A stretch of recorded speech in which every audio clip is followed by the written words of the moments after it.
તે પુરુષાર્થ છે. જ્યારે જ્ઞાન પ્રગટ થાય છે સમયવર્તી, ત્યારે એના અભિપ્રાયમાં હું પરને જાણું છું, હું પરને કરું છું અને જાણું છું, એ જોડકું છે. એક સાથે જન્મે ને એક સાથે મરે. અજ્ઞાન હોય ત્યારે કર્તા બુદ્ધિ પણ હોય પરની, અને જ્ઞાતા બુદ્ધિ પણ સાથે જ હોય. એ જોડકું છે.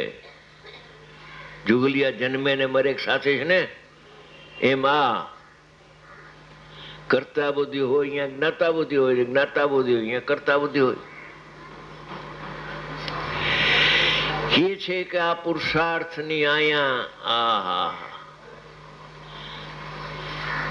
જરા ઝીણો ઉપયોગ કરે, સૂક્ષ્મ ઉપયોગ કરે તો સમજાય હું છે.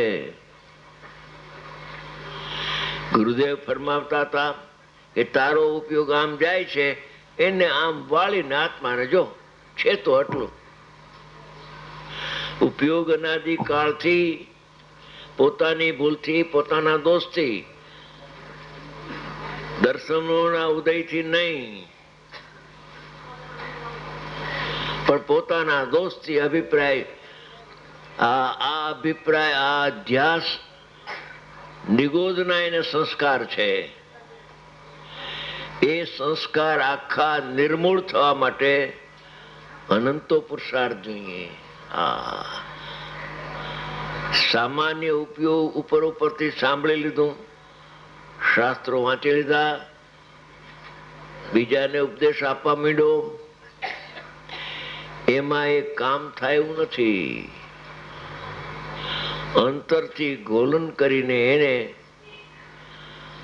અકર્તાનો પક્ષ આવે છે ને પછી પક્ષાતિક્રાંત પણ થઈ જાય છે. જ્યારે અકર્તાનો પક્ષ આવે છે ત્યારે જ્ઞાનમાં પણ પલટો આવે છે કે ખરેખર મારું જ્ઞાન પરને જાણતો નથી. જેમ પરને કરતો નથી એમાં દ્રવ્યનો પક્ષ આવે છે, દ્રવ્યના સ્વભાવનો, નિષ્ક્રિય દ્રવ્ય સ્વભાવનો પક્ષ આવી જાય છે. અને જ્ઞાનની પર્યાયના નિશ્ચયમાં, જ્ઞાનની પર્યાયનો નિશ્ચય, એક દ્રવ્યનો નિશ્ચય અને એક જ્ઞાનની પર્યાયનો નિશ્ચય, આ બધું શાસ્ત્રમાં છે, આપણે લેશું હમણાં. ઈ શું કે જ્ઞાનનો સ્વભાવ જ એવો છે કે પોતાને જાણવાનું છોડીને પરનો જાણવા જાય જ નહીં, એનો મૂળ સ્વભાવ છે. જ્યાં અકર્તા અંદરમાં ગોલન થવા માંડ્યું, અને ગોલન કરતા કોઈ વખતે જ્યારે જે જીવને સમ્યક દર્શન થવાનું હોય છે ત્યારે તેને કોઈ અપૂર્વ સ્વભાવનો પક્ષ આવી જાય છે. એ સ્વભાવનો પક્ષ આવ્યા પછી એક પરિણતિ ચાલુ રહે છે. સમ્યક દર્શન થયા પછી જેમ પરિણતિ જ્ઞાનની દર્શનની ચારિત્રની રહીએ છે, સમ્યક દર્શન પછી એમ એક અપૂર્વ પક્ષ આવતા એને પોતાને ખાતરી થાય છે કે થોડા કાળમાં મને સમ્યક થશે. એવું એને ભાન થઈ જાય છે. કોઈને પૂછવા ન જાય કે કેટલા ટાઈમે મને સમ્યક દર્શન થશે. એ પોતાનું જ્ઞાન પોતે જાણી લે છે. એવો એક અપૂર્વ પક્ષ, પણ યથાર્થ પક્ષ, જેવું સ્વરૂપ છે એવો દ્રવ્યનો પક્ષ. એકડો તો ધ્યેયનો છે, બગડો જ્ઞેયનો છે.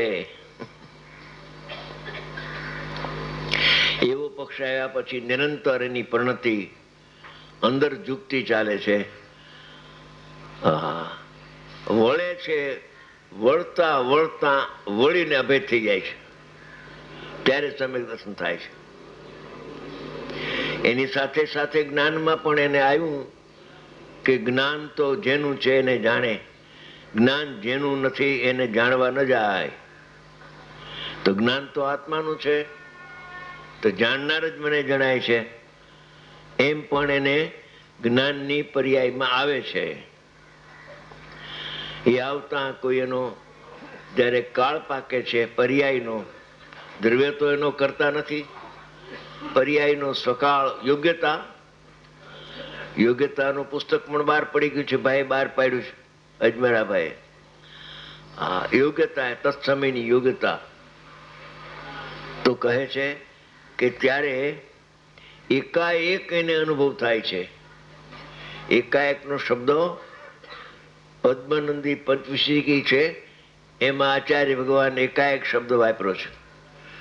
સમ્યક દર્શન જ્ઞાન ચારિત્રના પરિણામ અનાદિ મિથ્યા દ્રષ્ટિ જીવને કે સાદી મિથ્યા દ્રષ્ટિ હોય, પૂર્વનો અનુભવ હોય, છૂટી પડી ગયું, નહીં આવ્યો હોય, એમ તો મને લાગે છે ઘણા ટાઈમ થયા, ઘણા ટાઈમથી લાગે છે મને તો કે ગુરુદેવના શિષ્ય વર્ગમાં, ભક્તોમાં કેટલાક તો સાદી મિથ્યા દ્રષ્ટિ જીવો અહીં આવ્યા છે, અને કેટલાક પૂર્વના દેશના લબ્ધિના ઊંડા સંસ્કાર લઈને પણ અહીંયા આવ્યા છે. હા, આત્મા તો અનાદિનો છે, અનાદિથી દેશના લબ્ધિ સાંભળેલી પણ છે, ઊંડા સંસ્કાર હોય એને, અને વર્તમાનમાં એ પુરુષાર્થ કરે તો એ પ્રાપ્ત થઈ શકે. સાદી મિથ્યા દ્રષ્ટિને તો બહુ સહેલું હોય છે, એટલે એ પ્રાપ્ત જલ્દી કરે છે કાળની અપેક્ષાએ, અને સંસ્કાર વાળાને થોડીક મહેનત પડે છે, વર્તમાન પુરુષાર્થ. એવી એક સ્થિતિ છે, ગુરુદેવ ફરમાવતા હતા કે આ બધી મોક્ષની મંડળી છે. હા, એના જ્ઞાનમાં ઘણા જીવોનો મોક્ષ આવી ગયો તો, નામઠામ સહિત આવી ગયો તો, પણ એ વાત બહાર ના આવી, પ્રસિદ્ધ ન થઈ. એવું જ્ઞાનની કોઈ શક્તિ હોય છે ભાઈ, જ્ઞાનની શક્તિ અમાપ અમાપ છે. હવે એનો ભાવાર્થ આપણે લઈને એક થોડીક બીજી વાત ઉપરથી કરવી છે, એ હમણાં કરી દઉં. જ્યારે આત્મા રાગદેશ સુખ દુઃખાદી અવસ્થાને જ્ઞાનથી ભિન્ન જાણે, એ તો અવસ્થા પૂતગલના પરિણામ છે, મારા પરિણામ નથી, અણમળતા છે, એવો શબ્દ છે કળષ્ટિકામાં. જ્ઞાનની સાથે રાગ છે ને, એ અણમળતો ભાવ છે, ચેતનની સાથે મળતા પણ એમ આવતું નથી. જેમ શીત ઉષ્ણ પણ પૂતગલની અવસ્થા છે, તેમ રાગ દેશાદી પણ પૂતગલની અવસ્થા છે. દ્રવ્ય કર્મની અવસ્થા હો, નો કર્મની નહીં, નો કર્મમાં ટાઢીઓની અવસ્થા થાય. એવું ભેદજ્ઞાન થાય ત્યારે પોતાને જ્ઞાતા જાણે, કરતા બધી છૂટી ગઈ, અને રાગાદી પૂતગલને જાણે. એમ થતા રાગાદીનો કરતા આત્મા થતો નથી, જ્ઞાતા જ રહે છે, કરતા થતો નથી. રાગ રહી જાય અને કરતા બધી છૂટી જાય. ઇન્દ્રિય જ્ઞાન પરને જાણતું રહી જાય અને પોતાને જાણવું છૂટી જાય. હું એને જાણું છું છૂટી જાય. ઇન્દ્રિય જ્ઞાન જાણ્યા કરે ભલે, હું જાણતો નથી, બે ભાગ પડી જાય છે. અનુભવ પછી જ્ઞાન ધારા અને કર્મધારા બે ભાગ પડી જાય છે. થોડા તો આત્માશ્રી પરિણામ થાય છે, એ તો અભેદ આત્મા થઈને રહીએ છે જ્ઞેય તરીકે. ધ્યેય તો ધ્યેય છે, અને થોડા પરિણામ બહિર્મુખ એને થાય છે. ખબર છે કે મચકનો રાગ આવે છે, ઇન્દ્રિય જ્ઞાન પણ છે. એવા બે ભાગ, જ્ઞાનના બે ભાગ પડે છે, ચારિત્રના પડે છે, સુખના બે ભાગ પડે. થોડું સુખ અને થોડુંક પરાશ્રિત દુઃખ પણ છે. જાણે છે જ્ઞાન, જેમ છે એમ જાણે છે. રાગાદીનો કરતા આત્મા થતો જ્ઞાતા જ રહે છે. હવે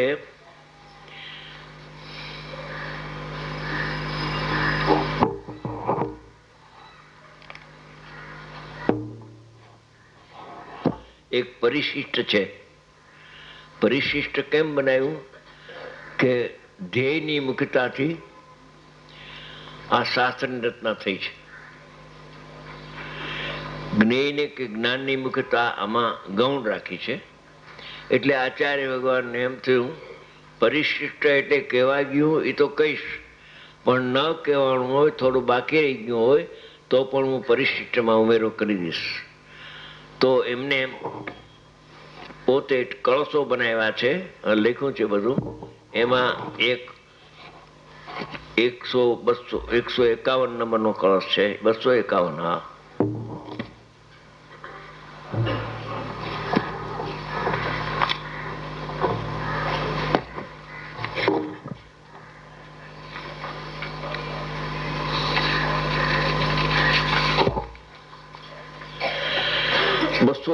નંબરનો ભાવાર્થ વાંચું છું. શાસ્ત્રમાં તો બધો માલ ભર્યો છે.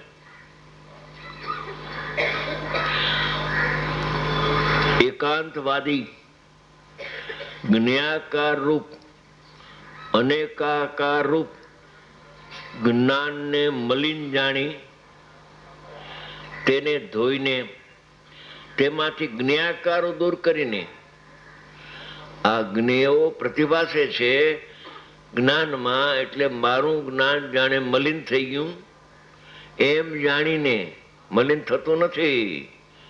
દર્પણમાં કોલસાનો પ્રતિભાસ થાય ત્યારે હાલો આપણે દર્પણને ધોઈ નાખીએ. અરે પણ એમાં કાળસ આવી નથી, ધોવાનો પ્રશ્ન રહેતો નથી. એમ જ્ઞાકારો દૂર કરીને જ્ઞાનને જ્ઞાકારો રહિત, જ્ઞાન જ્ઞાકારો સહિત જ હોય, અનાદિ અનંત. સ્વપરના જ્ઞાકારો જ્ઞાનમાં પ્રતિભાસે છે. એ પ્રતિભાસમય જ્ઞાન છે, પરમય નથી.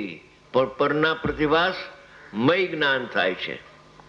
જ્ઞાનને જ્ઞાકારો રહિત એક આકાર રૂપ કરવા ઈચ્છતો થકો જ્ઞાનનો નાશ કરે છે. અને અનેકાંતિક તો સત્યાર્થ વસ્તુ સ્વભાવને જાણતો હોવાથી જ્ઞાનને જ્ઞાન રૂપ જ અનેકાંતપણું માને છે. જ્ઞાનમાં અનેકાંતપણું સ્વભાવસિદ્ધ છે.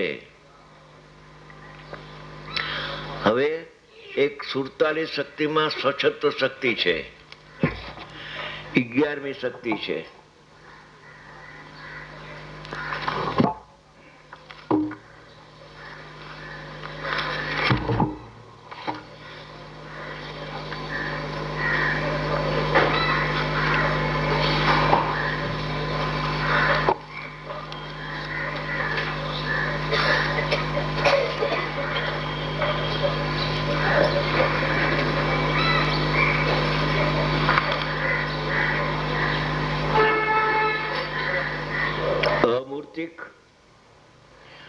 આત્મ પ્રદેશોમાં પ્રકાશમાન લોકાલોકના આકારોથી મેચક, અર્થાત અનેક આકાર રૂપ એવો ઉપયોગ જેનું લક્ષણ છે. આ ઉપયોગનું લક્ષણ છે સ્વપ્નનો પ્રતિભાસ થાય એવું એનું લક્ષણ છે પોતાનું. દોષ નથી, એ ગુણ છે. એવી સ્વચ્છત્વ શક્તિ હવે થોડો ખુલાસો કરે છે કે જેમ દર્પણની સ્વચ્છત્વ શક્તિથી, પોતાની શક્તિથી તેના પર્યાયોમાં, એટલે દર્પણના પર્યાયોમાં ઘટપટ આદિ પ્રકાશે છે, પ્રતિભાસે છે, તેમ આત્માની સ્વચ્છત્વ શક્તિથી તેના ઉપયોગમાં લોકાલોકના આકારો પ્રકાશે છે, પ્રતિભાસે છે. પ્રકાશે છે કહો, પ્રતિબિંબિત થાય છે, એકાર્થવાચક છે.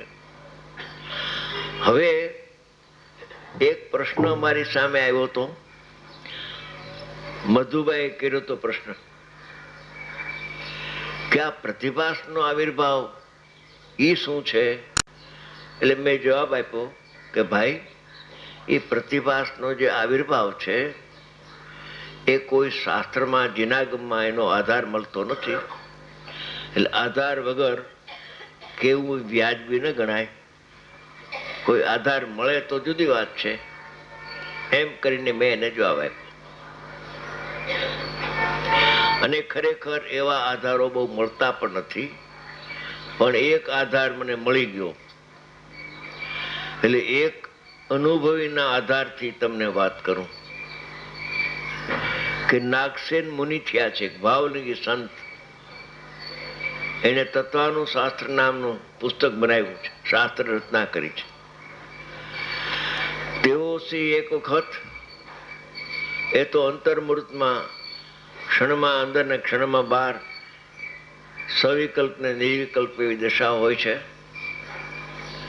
આનંદનું પ્રચંડ વેદન કરે છે એવા ધર્માત્મા અતિ આસન ભવ્ય પરમાત્મા થવાને તૈયારી વાળા છે. તેઓ એક વખત કુદરતી અંદરમાંથી બહાર આવીને શિષ્યને કહ્યું કે આજે તો અમને અરિહંતના દર્શન થયા. શિષ્યે કહ્યું કે આ પંચમ કાળ છે, આમાં અરિહંત ક્યાં હોય, આમાં કેવળ જ્ઞાન તો છે નહીં.